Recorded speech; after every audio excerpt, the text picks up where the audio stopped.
Hello friend, welcome to law education legal tech channel. आज हम बात करने वाले हैं इन्वायरमेंट प्रोटेक्शन एक्ट 1986 के बारे में। इस पे आज हम चर्चा करेंगे। इसके तहत हम देखेंगे कि इसकी क्या आवश्यकता पड़ी, इसको क्यों लाया गया तथा ये कब इम्प्लीमेंट हुआ और कहाँ कहाँ पर ये लागू होता है।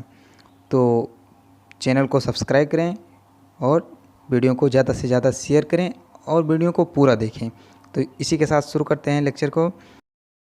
इससे पहले हम स्टॉकहोम डिक्लेरेशन 1972 के बारे में चर्चा कर चुके हैं, जो स्टॉकहोम में संयुक्त राष्ट्र संघ के मानवीय पर्यावरण सम्मेलन के रूप में 1972 में आयोजित किया गया था। इसको हम पिछले लेक्चर में देख चुके हैं। तो उसका एक पक्षकार भारत भी था। तो यह भी निश्चय किया गया उस समय कि मानवीय पर्यावरण के संरक्षण और सुधार के लिए समुचित कदम उठाए जाएं। इसी के तहत यह अधिनियम, जो पर्यावरण संरक्षण अधिनियम 1986 है, वो लाया गया। यह अवश्य समझा गया कि जो पूर्वोक्त निर्णय हैं और जहाँ तक उनका संबंध पर्यावरण संरक्षण और सुधार से है तथा मानवों और अन्य जीवित प्राणियों, पादपों और संपत्ति को होने वाली परिसंकट के निवारण से है, लागू किया जाए। तो फिर भारत गणराज्य के 37वें वर्ष में संसद द्वारा निम्न रूप में ये पर्यावरण एक्ट पारित किया गया, जिस पे हम चर्चा करने वाले हैं। तो आज हम शुरू करते हैं लेसन फर्स्ट। लेसन फर्स्ट के तहत हम देखेंगे इसका सेक्शन 1 और सेक्शन 2। सेक्शन 1 के तहत देखेंगे इसका संक्षिप्त नाम, विवरण और इसका विस्तार। और सेक्शन 2 के तहत देखेंगे यह अधिनियम कहाँ कहाँ और किस कंडीशन में, किस जगह लागू होता है। तो इसी के साथ शुरू करते हैं। पहला सेक्शन देखते हैं।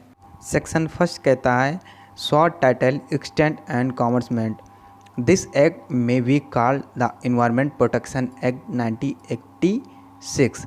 सेकंड पॉइंट कहता है it extend to the whole of India. Point third कहता है it shall come into force on such date as the central government may be notification in the official gazette appoint and different dates may be appointed for different provisions of this act and for different areas। तो ये कहता है, इसका जो first section कहता है, इसका संक्षिप्त नाम और प्रारंभ के बारे में बताता है। इसमें पॉइंट फर्स्ट कहता है इस अधिनियम का संक्षिप्त नाम पर्यावरण संरक्षण अधिनियम 1986 है। पॉइंट सेकंड कहता है इसका विस्तार संपूर्ण भारत पर है। पॉइंट थर्ड कहता है यह उस तारीख से लागू होगा, प्रवृत्त होगा, जो केंद्रीय सरकार राजपत्र में अधिसूचना द्वारा नियत करे और इस अधिनियम के भिन्न भिन्न उपबंधों और भिन्न भिन्न क्षेत्रों के लिए भिन्न भिन्न तारीखें नियत की जा सकेंगी। यानी कि अलग अलग क्षेत्र में अलग अलग तारीख इसमें नियत की जा सकेंगी, लागू की जा सकेंगी, जहां अलग अलग क्षेत्र में अलग अलग डेट पे लागू की जाती हैं। तो ये 1986 में लागू किया गया। देखते हैं सेक्शन सेकंड क्या कहता है। सेक्शन सेकंड कहता है डिफिनेशन देता है, डिफिनेशंस। सेक्शन सेकंड में डिफिनेशंस है। In this act unless the contest otherwise require, ये environment includes water, air and land and the interrelationship which exist among the between water, air and land and human beings, other living creature, plants, microorganism and property. तो ये कहता है इस अधिनियम में जब तक कि संदर्भ में अन्यथा अपेक्षित ना हो, ये के तहत पर्यावरण के अंतर्गत जल, वायु और भूमि है, ये बताता है। ये नंबर कहता है कि पर्यावरण के अंतर्गत जलवायु और भूमि है और वह अंतर संबंध है जो जलवायु और भूमि तथा मानव एवं अन्य जीवित प्राणियों, पादपों और सूक्ष्म जीव और संपत्ति के बीच में विद्यमान है। पॉइंट बी कहता है environment pollutant means any solid, liquid or gaseous substance present in such concentration as may be or tend to be injurious to environment। ये कहता है कि पर्यावरण प्रदूषण से ऐसा ठोस, द्रव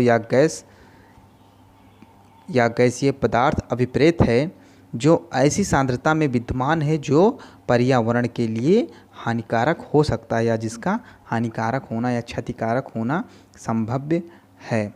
पॉइंट सी कहता है environment pollution means the presence in the environment of any environmental pollutant. ये कहता है कि पर्यावरण प्रदूषण से पर्यावरण प्रदूषण का विद्यमान होना अभिप्रेत है। जो पर्यावरण में पर्यावरण प्रदूषण अवेलेबल है उसके बारे में बताता है।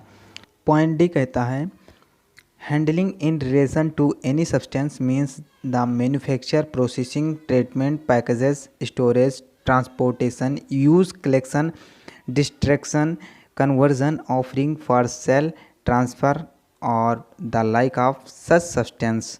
ये बताता है कि किसी पदार्थ के संबंध में उसके व्यवहार से ऐसे पदार्थ का विनिर्माण प्रसंस्करण अभिक्रियन पैकेज भंडारण परिवहन उपयोग संग्रहण विनाश संपरिवर्तन विक्रय के लिए प्रस्थापन आंतरण या वैसी ही संक्रिया अभिप्रेत है। ये आ जाता है पॉइंट डी में। ये फिर कहता है पॉइंट ई कहता है hazardous substance means any substance or preparation whose by reason of its chemical or physicochemical properties or handling is liable to cause harm to human beings other living creatures plants microorganism properties or the environment. ये बताता है कि जो खतरनाक पदार्थ हैं उनके तहत या उनके निर्माण से ऐसी अभिक्रिया अभिप्रेत है जो कि अपने रासायनिक या भौतिक रासायनिक गुणों या उसके व्यवहार के कारण मानव या जीवित प्राणियों या पादपों या सूक्ष्म जीव जो हैं या जो भी संपत्ति उनसे रिलेटेड या पर्यावरण से रिलेटेड उनको हानि पहुंचाती है, हानिकारित करती है। पॉइंट एफ कहता है occupier in relation to any factory or premises means a person who has control over the affairs of the factory or the premises and includes in relation to any substance the person in possession of the substance। ये बताता है कि जो ऑक्युपायर है, जो अधिष्ठाता है, जो ठेकेदार है, इसके अंतर्गत किसी कारखाने या परिसर के संबंध में अधिष्ठाता या ठेकेदार से ऐसा कोई व्यक्ति अभिप्रेत है जिसका कारखाने या परिसर के कामकाज पर नियंत्रण है और किसी पदार्थ के संबंध में ऐसा व्यक्ति इसके अंतर्गत जिसके कब्जे में वो पदार्थ है उसको इस पॉइंट के तहत पॉइंट एफ के तहत इंक्लूड किया गया है। पॉइंट जी कहता है prescribed means prescribed by rule made under this act.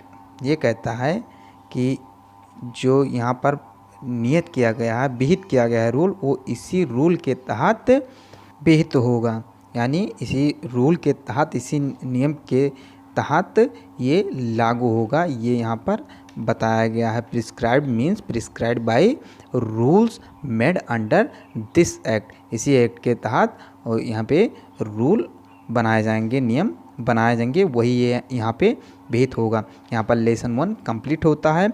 Lesson से सेकेंड हम जल्द ही लेकर आएंगे सेक्शन 3 से। तो चैनल को सब्सक्राइब अवश्य करें। Thank you for watching.